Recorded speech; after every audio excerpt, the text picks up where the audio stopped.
मैंने एक संपत्ति आपको ट्रांसफर किया। एक संपत्ति है, वो मैंने आपको ट्रांसफर किया। आप ट्रांसफरी हैं, मैं ट्रांसफरर हूं। क्या मैं ट्रांसफरर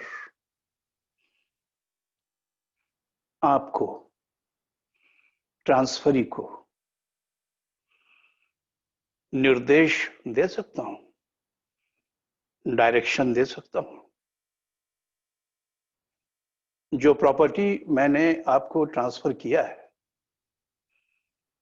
उसके एप्लीकेशन के सिलसिले में,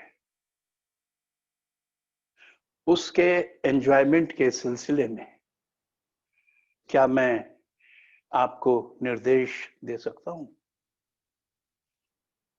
can a transferor direct the manner of application, the manner of enjoyment of the property transferred? In the preceding lecture, this question has been discussed. पिछले व्याख्यान में इसी प्रश्न पर विचार हो रहा था। यह ट्रांसफरर है, इसने एक संपत्ति आपको ट्रांसफर किया, लेकिन ट्रांसफर करते समय इसने निर्देश दिया, इस ढंग से एप्लीकेशन होगा, इस ढंग से एंजॉयमेंट होगा,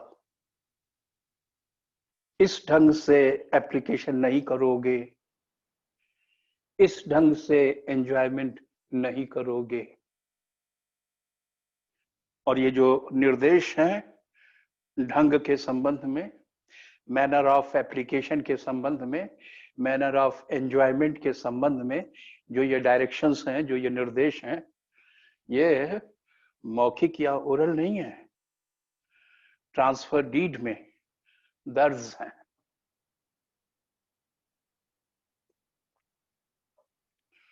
ट्रांसफर डीड में अंकित है कि ट्रांसफरी ट्रांसफर्ड प्रॉपर्टी को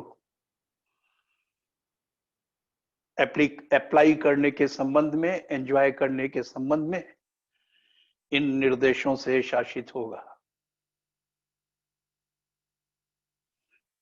यह क्वेश्चन देखिए, क्वेश्चन देखिए, क्या ट्रांसफरर ट्रांसफर्ड इंटरेस्ट के एप्लीकेशन या उसके एंजॉयमेंट का तरीका, एंजॉयमेंट का मैनर या ढंग निर्देशित कर सकता है?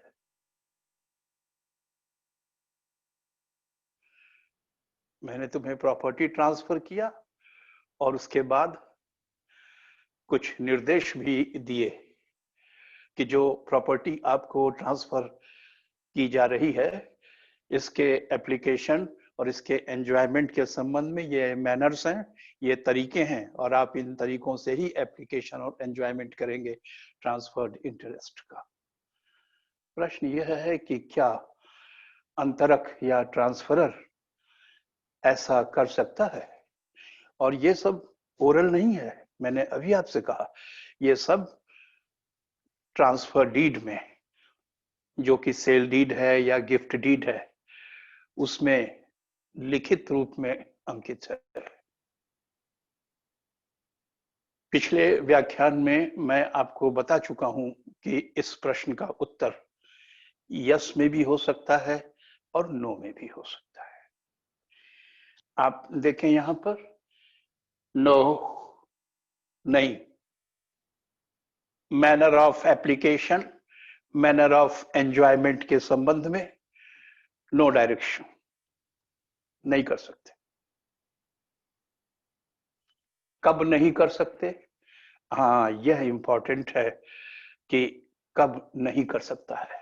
कब ट्रांसफरर ट्रांसफर्ड इंटरेस्ट के मैनर ऑफ एप्लीकेशन के मैनर ऑफ एंजॉयमेंट का निर्देशन नहीं कर सकता है, न सकारात्मक निर्देश दे सकता है, न नकारात्मक निर्देश दे सकता है, निर्देश दे ही नहीं सकता। कब? जबकि एब्सोल्यूट इंटरेस्ट का ट्रांसफर किया गया हो। When the transferor has transferred the interest absolutely, absolute interest has been transferred to the transferee. In that case, no. In that case, no.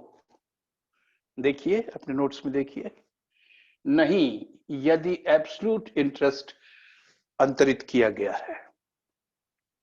If the transferor has transferred absolute interest to the transferee, then section 11 says that he cannot direct manner of application, he cannot direct manner of enjoyment, whether the direction be positive or negative, question does not arise. Direction दे ही नहीं सकते, सकारात्मक निर्देश दे सकता हूं कि नकारात्मक दे सकता हूं, कोई भी निर्देश आप नहीं दे सकेंगे क्योंकि आपने एब्सोल्यूट इंटरेस्ट ट्रांसफर किया है। क्यों कह रहा है, क्यों निर्देश क्यों नहीं दे सकूंगा? मैंने कहा एब्सोल्यूट इंटरेस्ट ट्रांसफर किए हो और वो जो ट्रांसफरी है वह ओनर हो गया है। भला किसी ओनर को पूर्ण स्वामी को निर्देश दिया जा सकता है मैनर ऑफ एप्लीकेशन या मैनर ऑफ एंजॉयमेंट के संबंध में? नहीं, यह बात ओनरशिप से बिल्कुल विपरीत होगी। If he is allowed, if the transferor is allowed to give directions as to manner of application, as to manner of enjoyment, that will be repugnant to the concept of ownership. ये तो स्वामित्व के सरासर विरुद्ध बात हुई। कोई स्वामी भी है और उसे आप हाँक रहे हैं। तो पूछा जाए नो क्यों? नो का कारण तो कहना ओनरशिप से बड़ा कोई अधिकार विधि शास्त्र में ज्ञात नहीं है। No right superior to a right of ownership is known to jurisprudence. So once I am owner, I am सर्वे सर्वा, I am all in all with regard to that property. और कोई मुझे निर्देश नहीं दे सकता है, क्योंकि ऐसा निर्देश देना उस स्वामित्व की मूल अवधारणा के विरुद्ध होगा। यदि मैं स्वामी हूं तो फिर मैं अपने मन का राजा हूं, अपनी संपत्ति का राजा हूं। मैं उस संपत्ति को मनचाहे ढंग से अप्लाई कर सकूंगा, मनचाहे ढंग से एंजॉय करूंगा। और इस संबंध में वो ट्रांसफरर जिन्होंने मुझे संपत्ति ट्रांसफर की है किसी प्रकार से मुझे निर्देशित नहीं कर सकेंगे। अब इस प्रश्न का उत्तर, जो ये प्रश्न है, इसका उत्तर हाँ भी हो सकता है। ट्रांसफरर ट्रांसफरी को ट्रांसफर्ड प्रॉपर्टी के manner of application, manner of enjoyment के संबंध में निर्देशित कर सकता है, मगर ये एक्सेप्शन है। निर्देशित कर सकता है by way of exception. General rule यही है, नहीं। अगर तुमने एब्सोल्यूट इंटरेस्ट ट्रांसफर किया है तो तुम उसे निर्देशित नहीं कर सकते, लेकिन उसका एक्सेप्शन है सेक्शन 11 के पैरा 2 में। सेक्शन 11 का जो पैरा 1 है वो जनरल रूल है, नो नो, वो पैरा 1 है। और सेक्शन 11 का जो पैरा 2 है वो है यस, और वो एक्सेप्शन है, वो एक्सेप्शन है। इसमें वह निर्देश दे सकता है मैनर ऑफ एप्लीकेशन के संबंध में, मैनर ऑफ एंजॉयमेंट के संबंध में। एक्सेप्शन है, और यह एक्सेप्शन बेस्ड है इस केस पर। ये देखिए, टल्क वर्सेस मॉक्स है 1848 प्रीवी काउंसिल।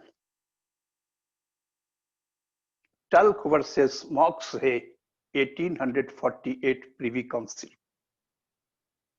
इस केस में कहा गया था कि निर्देश दे सकता है, लेकिन निर्देश कब दे सकता है?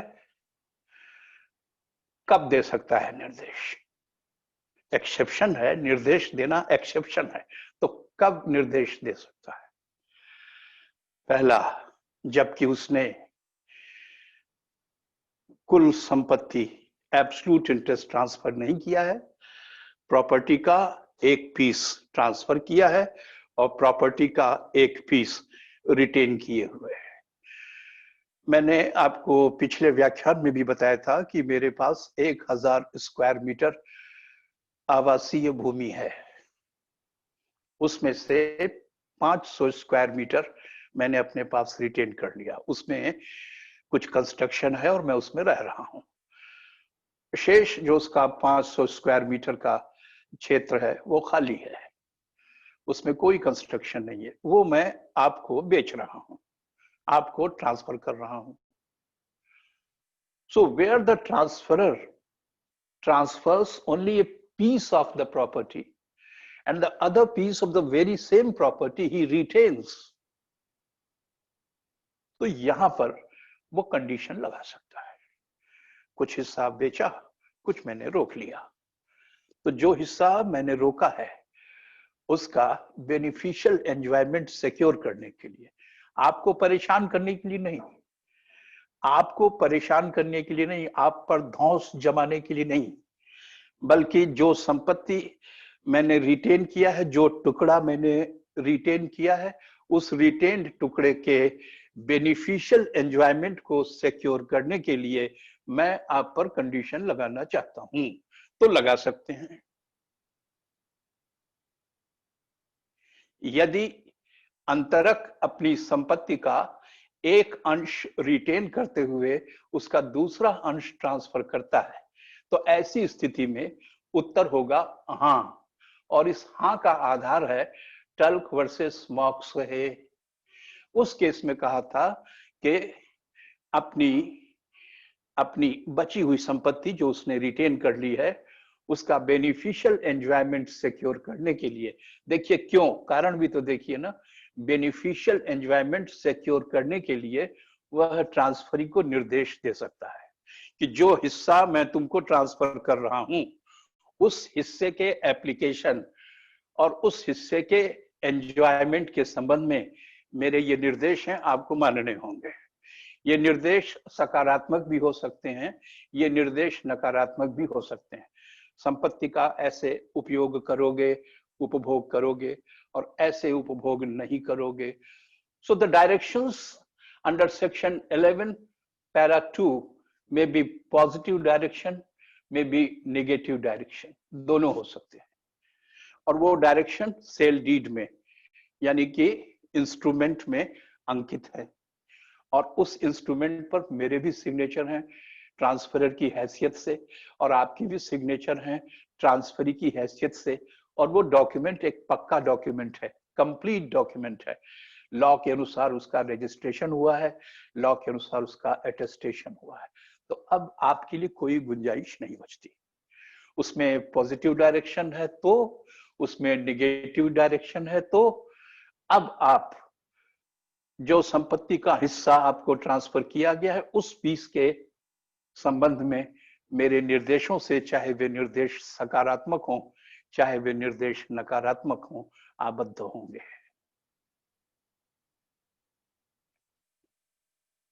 मैंने आपको आधा हिस्सा बेचा, आधा रखा है, तो जो आधा रखा है उसको मैं चाहूंगा कि जैसे पहले एंजॉय कर रहा था अब भी उसे एंजॉय करूं। तो इस इकलौते उद्देश्य से मैं आपके ऊपर निर्देश दे सकता हूं। सकारात्मक निर्देश भी हो सकते हैं, नकारात्मक निर्देश भी हो सकते हैं, और ये सेल डीड में दर्ज हैं, और सेल डीड पर मेरे सिग्नेचर, आपके signature, due attestation, due registration सब हुआ है, पक्का कागज है, एकदम परफेक्ट डॉक्यूमेंट या इंस्ट्रूमेंट है। तो अब आप उससे बाउंड होंगे। आपको खटक रहा होगा, मगर खटके अब क्या कर सकते हैं, क्या कर सकते हैं? आप कह दीजिए कि मुझे नहीं खरीदना, अगर आप इस तरह की शर्तें लगाएंगे तो मैं हाथ जोड़ता हूं, मैं नहीं खरीदूंगा। बट वंस यू से all right, all right, you sell the half part to me and the half part is sold to you and the directions are imposed, directions are given, then you have to comply with those directions. या तो आप शुरू में ही कह देते कि नहीं मुझे इस तरह से संपत्ति नहीं खरीदना, मैं आपके बंधन में नहीं रहना चाहूंगा, लेकिन जब तुमने खुद बंधन स्वीकार किया है तो पालन करना पड़ेगा। You are bound to enjoy, bound to apply the interest transferred in accordance with my directions, and those directions may be positive and those directions may be negative. अब मान लो जो प्रॉपर्टी मेरे पास है, आधा हिस्सा जो मैंने रोक लिया था, उसको मैं किसी और को बेच देता हूं तो कोई बात नहीं, वो मेरा वाला हिस्सा जो किसी और को बेचूंगा वो व्यक्ति मेरी जगह पर आ जाएगा और वो भी आपसे यही कहेगा कि सुनिए, उन्होंने ये मुझे बेचा है और जो निर्देश उनके समय में थे वे निर्देश आपको मानने पड़ेंगे। हाँ, तो अगर यदि अपने पास बचाया हुआ हिस्सा मैं किसी व्यक्ति को दे देता हूं, इसको थर्ड पर्सन कहा जाएगा, जिसको मैं अपना वाला हिस्सा फिर सेल कर देता हूं और खुद अब वहां से जा रहा हूं, सेल कर दिया, तो जिसे सेल किया है लीगल लैंग्वेज में उसे थर्ड पर्सन कहा जाएगा, इज द थर्ड पर्सन। तो थर्ड पर्सन को भी राइट होगा। तुम ज्यादा खुश ना होना कि मैंने शेष आधा हिस्सा किसी और को बेच दिया है और मैं पैकअप हो गया हूं, मैं चला गया हूं। अरे मैं चला गया हूं लेकिन मेरी जगह पर एक दूसरे सज्जन आ गए हैं। Now he stands in my shoes, he stands in my shoes, so all rights that I did have now shall belong to him. तो वो भी आपको कहेगा कि डायरेक्शंस का पालन करो, लेकिन हाँ यहां पर एक छोटा सा अंतर है। जब वो आपसे कहेगा डायरेक्शन का पालन करो तो केवल निगेटिव डायरेक्शन के लिए कहेगा, उसको उसकी राइट थोड़ा कम हो जाएगी। मैं तो तुम्हें बाध्य कर सकूंगा पॉजिटिव डायरेक्शन भी मानो, निगेटिव डायरेक्शन भी मानो, और तुम्हें मानना होगा, लेकिन ये जो थर्ड पर्सन है जिसको मैंने अपना शेयर बेच दिया है, ये देखो यहाँ पे, ये ट्रांसफरर है और इस ट्रांसफरर ने ये वाला हिस्सा जो अपने पास रोक लिया था इनको दे दिया। इनको क्या कहोगे? थर्ड पर्सन दे दिया, या मान लो ट्रांसफरर की मृत्यु हो गई, ये उसके वारिस लोग हैं, इसने ट्रांसफर कर दिया, ये एसाइनी, एसाइनी मींस ट्रांसफरी, तो इसने अपना वाला ये आधा हिस्सा जो रोक रखा था वो इन्हें दे दिया। इनको थर्ड पर्सन कहना है, ये ध्यान रखिएगा, you call him third person. ये ट्रांसफरर का वारिस भी हो सकता है, ट्रांसफरर का ट्रांसफरी भी हो सकता है, उसको ट्रांसफर किया गया है। तो जो थर्ड पर्सन आएगा मेरे वाले आधे हिस्से में, वो भी तुम्हें रोकेगा, लेकिन वो पॉजिटिव कोवेनेंट्स को, पॉजिटिव डायरेक्शंस को एनफोर्स नहीं कर सकता, केवल रिस्ट्रेन ऐसा नहीं करोगे, उतना पार्ट वो भी आप पर थोप सकेगा। उसको ये राइट कहां दिया गया है? उसको ये राइट दिया गया है सेक्शन 40 के पैरा 1 में। सेक्शन 11 के, ध्यान दीजिएगा, सेक्शन 11 के पैरा 2 में मुझे अधिकार दिया गया है, मैं पॉजिटिव डायरेक्शन भी दे सकता हूं, मैं नेगेटिव डायरेक्शन भी दे सकता हूं, और सेल डीड में दर्ज है तो तुम्हें पॉजिटिव डायरेक्शन भी मानने पड़ेंगे, नेगेटिव भी मानने पड़ेंगे। लेकिन मैंने अपना ये पोर्शन जो रिटेन किया था आधा, इसको किसी को दे दिया या किसी ने उसे उत्तराधिकार में अर्जित कर लिया, इसको थर्ड पर्सन कहा जाता है। तो थर्ड पर्सन का जो राइट है वो सेक्शन 40 के पैरा 1 में है। आप एक प्रश्न बना लें, प्रश्न बनाइए, धारा 11 के खंड 2 तथा धारा 40 के खंड 1 में क्या अंतर है? धारा 10 के खंड 10 नहीं 11, धारा 11 के खंड 2 तथा धारा 40 के खंड 1 में क्या अंतर है? तो उत्तर आप सुन लीजिए। धारा 11 के खंड 2 में मेरा राइट है ट्रांसफरर का, और मैं पॉजिटिव डायरेक्शन नेगेटिव डायरेक्शन दोनों आपके ऊपर एनफोर्स कर सकता हूं, और अगर तुमने नहीं माना, उसको ब्रीच किया, तो मैं तुम्हारे खिलाफ जो भी कानून में रेमेडीज होंगी उन रेमेडीज को एक्सरसाइज करूंगा। I can enforce my right, और अगर उसका ब्रीच हुआ तो मैं उस ब्रीच के लिए, उस उल्लंघन के लिए तुम्हारे खिलाफ जो भी कानूनी उपचार है उसे भी ले सकूंगा। मेरी स्थिति बहुत मजबूत है। मैं सकारात्मक निर्देश भी दे सकूंगा, नकारात्मक निर्देश भी दे सकूंगा, और ये निर्देश आप पर बाइंडिंग होंगे, आपको इन्हें मानना होगा। अगर आप इसको नहीं मान रहे हैं तो मैं कोर्ट के माध्यम से एनफोर्स करा सकूंगा। यदि आपने इन निर्देशों को ब्रीच किया है, उल्लंघन किया है, तो उल्लंघन की वजह से जो मुझे क्षति हुई है, नुकसान हुआ है, उसके लिए मैं आपके खिलाफ विधिक उपचार भी ले सकूंगा। I have right to enforce and I have to obtain appropriate remedy also. तो मैं तो बहुत मजबूत स्थिति में हूं, लेकिन इस थर्ड पर्सन की क्या पोजीशन है जिसको मैंने ट्रांसफर कर दिया? वो मेरा उत्तराधिकारी भी हो सकता है, मेरा ट्रांसफरी भी हो सकता है, उसके पक्ष में मैंने विल किया है वो वह व्यक्ति भी हो सकता है। उसकी क्या पोजीशन होगी? आप कहिएगा उसकी पोजीशन सेक्शन 40 के पैरा 1 में है, और उसकी पोजीशन हल्की सी कमजोर है। उसकी पोजीशन हल्की सी कमजोर है। वो केवल निगेटिव डायरेक्शंस इन्फोर्स करा सकेगा, केवल निगेटिव डायरेक्शंस इन्फोर्स करा सकेगा। एनफोर्समेंट का राइट 40 के पैरा 3 में है। एनफोर्समेंट किसमें होता है? सेक्शन 40 के पैरा 3 में। वो एनफोर्स करा सकेगा, लेकिन उसके हाथ थोड़ा कमजोर है। केवल निगेटिव डायरेक्शंस, ऐसे नहीं करोगे, ऐसे नहीं करोगे, केवल वो वाले निर्देश वो एनफोर्स करा सकेगा, और उसको एनफोर्समेंट का राइट कहां दिया गया है? उसी सेक्शन 40 के पैरा 3 में दिया गया है। धारा 11 का पैरा 2 ध्यान दीजिए, और धारा 40 का पैरा 1 दोनों टल्क वर्सेस मॉक्सहे के केस पर आधारित है। दोनों में आपको अंतर बता दिया, लेकिन दोनों में समानता भी जानी है। सेक्शन 11 के पैरा 2 और सेक्शन 40 के पैरा 1 में जो भी नियम आप पढ़ रहे हैं, इसका आधार यह केस है, Tulk versus Moxhay 1848 Privy council.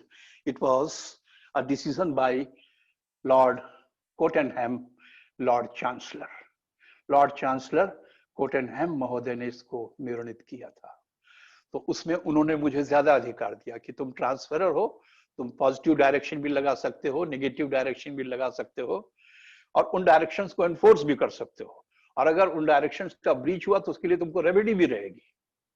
मैं तो बहुत मजबूत स्थिति में हूं, लेकिन मैंने उसको ट्रांसफर कर दिया, या उत्तराधिकार में उत्तराधिकारियों ने पा लिया, या वसीयत में वसीयती ने प्राप्त कर लिया। तो इनकी क्या पोजीशन होगी, जिनको मैं बार बार थर्ड पर्सन कह रहा हूं? इनकी पोजीशन थोड़ा सा कमजोर होगी। ये नेगेटिव डायरेक्शन यानी अवरोध, रिस्ट्रेंट, ऐसा नहीं करोगे, ऐसा नहीं करोगे, वह वाला एनफोर्स करा सकेगा। इसको भी एनफोर्समेंट का राइट है। कहां? धारा 40 के खंड 3 में। शेष 5 मिनट बाद।